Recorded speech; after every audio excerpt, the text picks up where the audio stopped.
बागेश्वर सरकार पूज्य महंत धीरेंद्र शास्त्री जी के नेतृत्व में सनातन यात्रा चल रही है। इस पे आप क्या कहना चाहते हैं? बहुत ही अच्छी बात है और ये होना चाहिए। सनातन देश में जो स्थिति है उसमें सनातन स्वाभिमान की जागृति के लिए, हिंदुओं को एकजुट करने के लिए जो इस यात्रा का मूल उद्देश्य है, मैं इसके लिए पूज्य महंत बागेश्वर जी धाम जी के महंत धीरेंद्र शास्त्री जी का आभार व्यक्त करता हूं और उन सभी सनातनियों का आभार व्यक्त करता हूं जो इस यात्रा को सफल बनाने में लगे हुए हैं। इसके साथ एक अपील ये है कि हमारे यहाँ सनातन धर्म में मठ मंदिरों की स्थापना की गई। अब सोचिए क्यों की गई? ईश्वर तो सब जगह थे। ईश्वर अगर सब जगह है तो मठ और मंदिर की स्थापना की जरूरत क्यों पड़ी? तो इस पर एक उदाहरण मैं मुरारी बापू जी हैं, उन्होंने एक बहुत बढ़िया जवाब दिया था, वही जवाब मैं आपको देना चाहता हूँ। किसी ने उनसे यही सवाल पूछा था कि ईश्वर हर जगह है तो मंदिर बनाने की ज़रूरत क्यों है?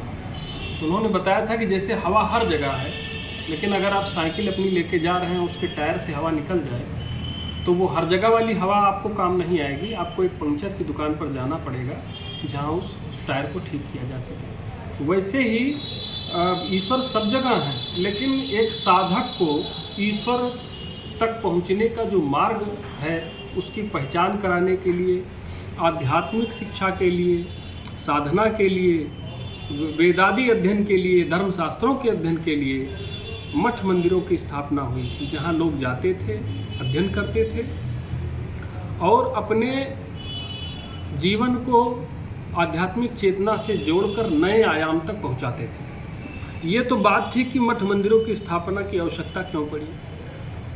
वहीं दूसरी तरफ अखाड़ों की जरूरत क्यों पड़ी, ये महत्वपूर्ण है। ये जो यात्रा हो रही है सनातन यात्रा, हमें जितना ज़रूरत शास्त्रों की है उतनी ही ज़रूरत शस्त्रों की है। तो हमारे जो संत थे वे जानते थे कि संत परंपरा को आगे ले जाने में समय समय पर विधर्मियों से संघर्ष करना पड़ेगा, लड़ाइयाँ होंगी। तो वहाँ अखाड़े जो स्थापित किए गए, वहाँ पर सैन्य प्रशिक्षण और शरीर को हष्ट पुष्ट बनाने का काम किया गया संतों द्वारा।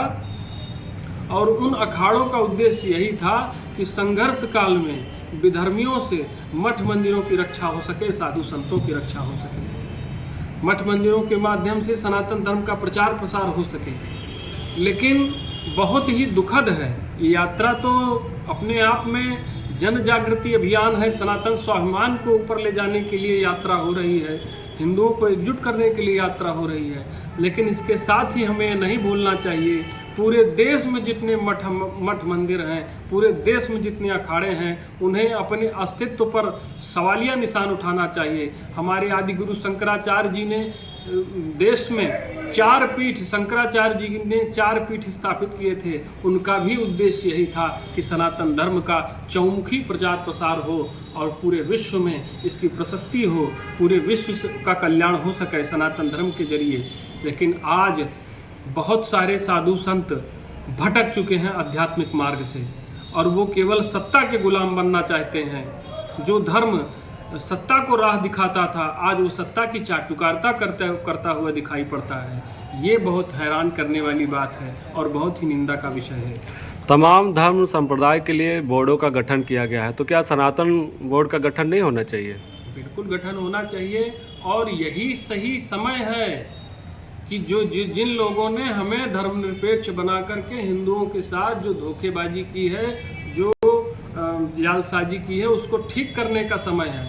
आज हमारी सरकार की मंशा जिस तरह से है, यही ठीक समय है कि सनातन बोर्ड की स्थापना हो और जो संपत्ति मनमानी ढंग से वक्फ ने अपने अधीन की है उसकी जांच पड़ताल करके उसको पुनः सरकार अपने नियंत्रण में ले। यही सही समय है। धीरेंद्र शास्त्री जी के द्वारा जो पदयात्रा निकाली गई है, क्या ये भारत को हिंदू राष्ट्र के लिए मार्ग प्रशस्त करेगा? बिल्कुल करेगा, लेकिन इसके लिए दृढ़ इच्छा शक्ति, राजनीतिक दृढ़ इच्छा शक्ति की आवश्यकता है और उसमें देश के सभी नागरिकों की महती भूमिका होगी। इसमें किसी एक के बस की बात नहीं है। आप देखिए कि आज कितने हिंदू राष्ट्र हैं, कितने मुस्लिम देश हैं, मुस्लिम देश, आपको 57 मुस्लिम देशों की चर्चा आपने सुनी होगी। कितने के ईसाई देश हैं, वहाँ पर भी लोग आते जाते हैं, लेकिन आप जब अपने देश को हिंदू राष्ट्र कहने की बात कहते हैं, बनाने की बात कहते हैं, तो तमाम वामपंथी लोग बिफर जाते हैं और कहते हैं कि अरे यहाँ तो धर्मनिरपेक्षता है ही नहीं। इस धर्मनिरपेक्षता की हमने बहुत भारी कीमत चुकाई है। अब हम और इस तरह से हम अपने देश के शासन तंत्र को धर्म विरुद्ध शासन तंत्र को नहीं बनाएंगे। हम धर्मनिष्ठ शासन तंत्र की स्थापना हो, सनातन बोर्ड की स्थापना हो, और हिंदुओं की पुरानी सांस्कृतिक विरासत पर जो कुठाराघात किया गया है, जो उनको क्षति पहुंचाई गई है, उसको पुनर्जीवित करने का समय आ गया है।